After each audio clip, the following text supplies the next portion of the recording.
Você já parou para pensar que talvez a maior mentira sobre as pirâmides não seja como elas foram construídas, mas quem nos contou essa história?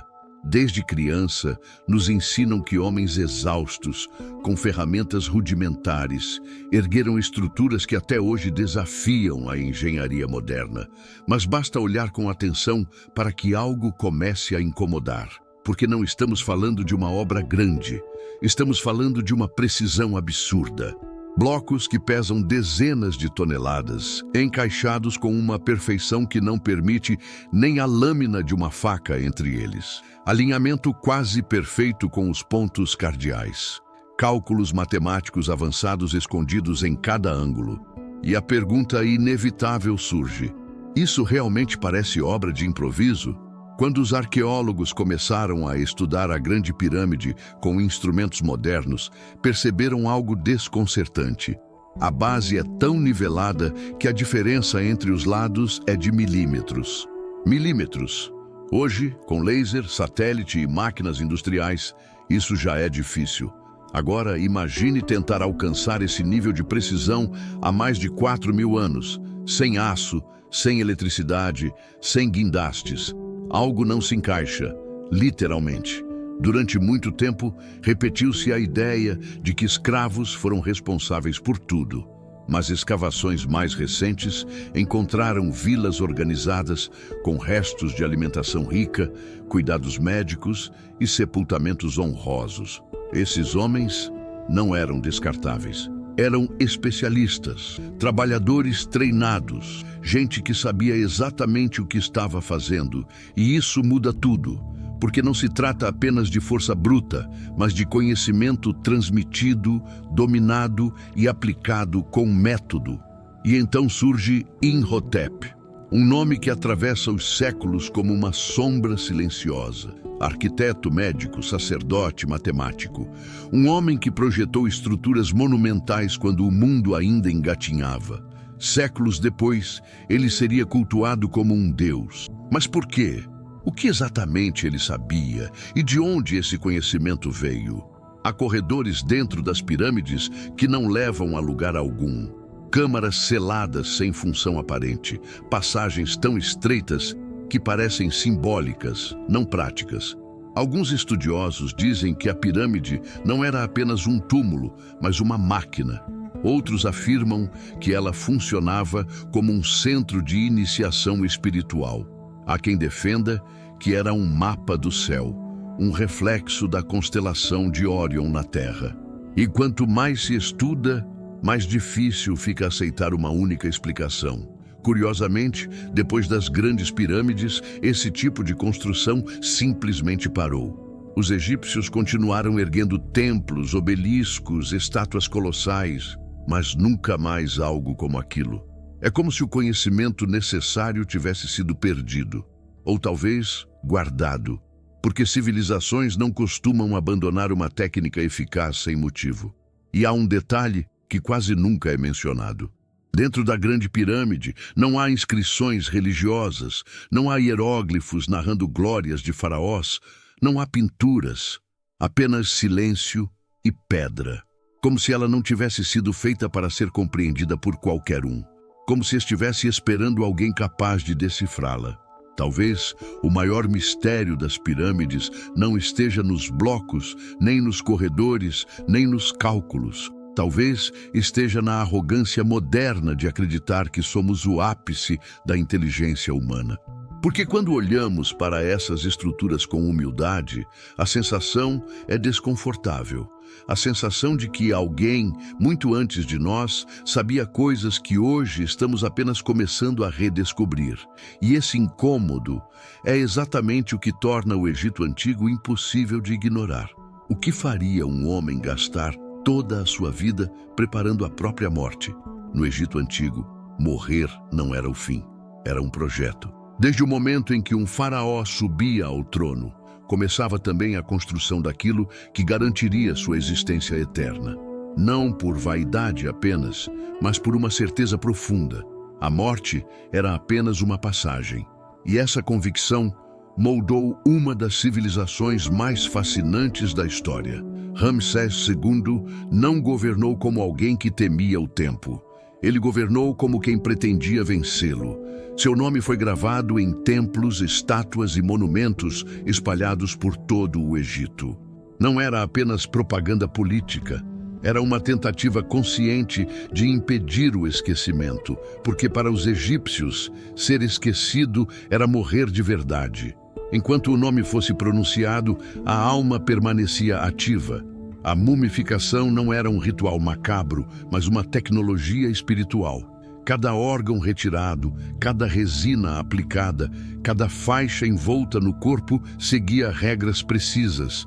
O coração permanecia no lugar porque nele habitava a consciência. O cérebro, considerado irrelevante, era descartado. Hoje isso soa estranho. Mas e se o conceito de consciência deles fosse diferente do nosso? E se eles compreendessem o ser humano de uma forma que ainda estamos tentando entender? Os túmulos não eram simples sepulturas. Eram casas para a eternidade. Possuíam comida, móveis, roupas, textos sagrados e até jogos. Tudo pensado para que o faraó continuasse vivendo em outro plano. Mas havia algo mais. Textos funerários descrevem julgamentos após a morte, onde o coração era pesado contra a pena da verdade. Uma metáfora poderosa. Porque não era a força, nem o poder, nem a riqueza que decidiam o destino da alma. Era o que aquele homem havia feito em vida. Algumas múmias revelam detalhes perturbadores. Fraturas curadas, cirurgias bem-sucedidas, próteses rudimentares. O Egito dominava práticas médicas que só seriam redescobertas milhares de anos depois. Ramsés II, mesmo após décadas de governo e inúmeras batalhas, teve seu corpo preservado de forma tão impressionante que, ao ser examinado por cientistas modernos, parecia desafiar o próprio conceito de decomposição.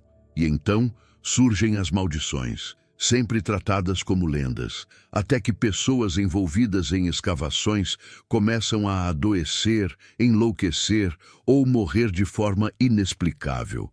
Coincidência? Talvez. Mas o fato é que os egípcios acreditavam profundamente no poder das palavras. Escrever algo era torná-lo real.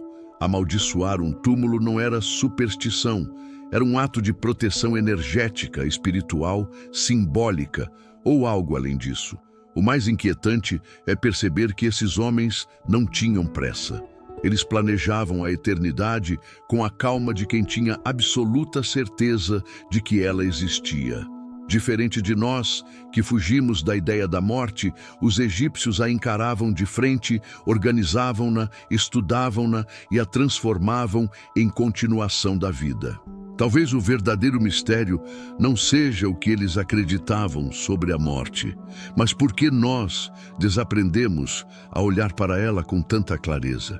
O Egito não era apenas uma terra de monumentos, era um organismo vivo, moldado pelo ritmo do Nilo e pela obsessão com a ordem. Enquanto outras civilizações surgiam e desapareciam rapidamente, o Egito permaneceu por milênios praticamente o mesmo, como se estivesse ancorado em algo que o tempo não conseguia arrastar. E isso não aconteceu por acaso. Os egípcios acreditavam que o universo funcionava segundo um princípio sagrado chamado Ma'at, o equilíbrio perfeito entre caos e harmonia. Quando o Nilo transbordava, não era apenas um evento natural. Era um sinal de que a ordem ainda estava sendo mantida. Quando falhava, o medo se espalhava porque o caos podia estar retornando. O faraó não era apenas um governante. Ele era o elo entre os deuses e os homens. Sua principal função não era conquistar territórios, mas sustentar o equilíbrio do mundo. E qualquer falha nesse papel poderia colocar toda a civilização em risco. Durante o Antigo Império, o poder parecia absoluto. Pirâmides se erguiam como montanhas artificiais, e a autoridade do faraó era incontestável. Mas o tempo mostrou que nem mesmo uma civilização construída sobre a eternidade está imune à instabilidade. Secas prolongadas, disputas internas e o enfraquecimento do poder central abriram espaço para o colapso. O Egito mergulhou em períodos de fragmentação, onde reis locais disputavam influência e a ideia de ordem começou a se desfazer. Ainda assim, o Egito sempre retornava. No Médio Império, reformas profundas reorganizaram o Estado. A religião se tornou mais acessível ao povo e a ideia de vida após a morte deixou de ser exclusividade dos faraós. Isso é revelador. A eternidade, antes restrita aos deuses e reis, passou a ser um direito possível a qualquer pessoa que vivesse de acordo com Ma'at. Uma mudança silenciosa, mas revolucionária. No novo império, o Egito se transformou em potência militar. Faraós como Hatshepsut, Akhenaton e Ramsés II expandiram fronteiras, acumularam riquezas e deixaram marcas profundas. Akhenaton, em especial, rompeu com séculos de tradição ao tentar impor o culto a um único Deus. Um experimento ousado que quase desmantelou a estrutura religiosa do país. Após sua morte, seu nome foi apagado, como se nunca tivesse existido.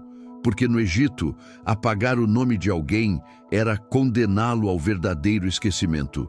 Com o passar dos séculos, invasões se tornaram frequentes. Hicsos, assírios, persas, gregos e finalmente romanos. Cada um deixou sua marca, mas nenhum conseguiu apagar completamente a essência egípcia. Mesmo dominado, o Egito continuava influenciando seus conquistadores. Alexandre, o Grande, não se apresentou como invasor. Ele se fez faraó, porque até os maiores conquistadores sabiam que, para governar o Egito, era preciso se submeter à sua lógica milenar. Talvez seja por isso que o Egito antigo nos fascina tanto. Não foi apenas uma civilização, foi uma ideia. Uma tentativa persistente de impor sentido ao caos do mundo. E mesmo depois de milhares de anos, essa ideia ainda resiste, enterrada sob a areia, esperando ser lembrada. Hoje, quando cientistas usam sensores térmicos nas pirâmides, eles descobrem anomalias de calor em locais onde não deveria haver absolutamente nada. Câmaras ocultas, vazios geométricos perfeitos, espaços selados que ninguém sabe para que serviam. E o mais curioso é que os egípcios não deixaram instruções dizendo o que encontrar ali. É como se tivessem construído algo para ser descoberto apenas quando estivéssemos prontos para perguntar as perguntas certas. Em alguns templos, hieróglifos mostram figuras que se assemelham a lâmpadas, helicópteros, objetos que parecem deslocados no tempo. Muitos dizem que são apenas sobreposições de símbolos. Outros lembram que civilizações não desenham aquilo que não conseguem conceber. E quando você começa a prestar atenção, percebe que o Egito está cheio dessas imagens que desafiam explicações simples. Há registros de médicos egípcios descrevendo tratamentos para fraturas, infecções e até cirurgias cranianas. Instrumentos encontrados em escavações lembram bisturis modernos. Papiros revelam fórmulas que misturam ciência e espiritualidade de um jeito que hoje ainda tentamos separar. Para eles, curar o corpo sem compreender a alma era inútil. E talvez o detalhe mais perturbador seja este. Os egípcios sabiam que seriam esquecidos e ainda assim deixaram mensagens. Não mensagens claras, diretas, fáceis, mas símbolos, alinhamentos, números, proporções. Como se soubessem que o futuro precisaria decifrá-los, não apenas estudá-los. O Egito não se explica, ele provoca. Cada pedra, cada texto, cada túmulo parece sussurrar que existe algo mais profundo do que aquilo que aprendemos nos livros. Algo que atravessou dinastias, invasões, religiões e ainda permanece ali, intacto, esperando alguém disposto a olhar além da superfície. E se tudo isso for apenas a camada visível? E se os maiores segredos do Egito não estiverem nos monumentos, mas no conhecimento que eles decidiram não revelar por completo? É exatamente isso que vamos explorar no próximo vídeo. Se esse mistério te fez questionar tudo o que você achava que sabia, deixa o like, compartilha com alguém que também se fascina por histórias que desafiam o tempo e se inscreve no canal. porque o Egito Antigo não terminou. Ele só está esperando ser redescoberto.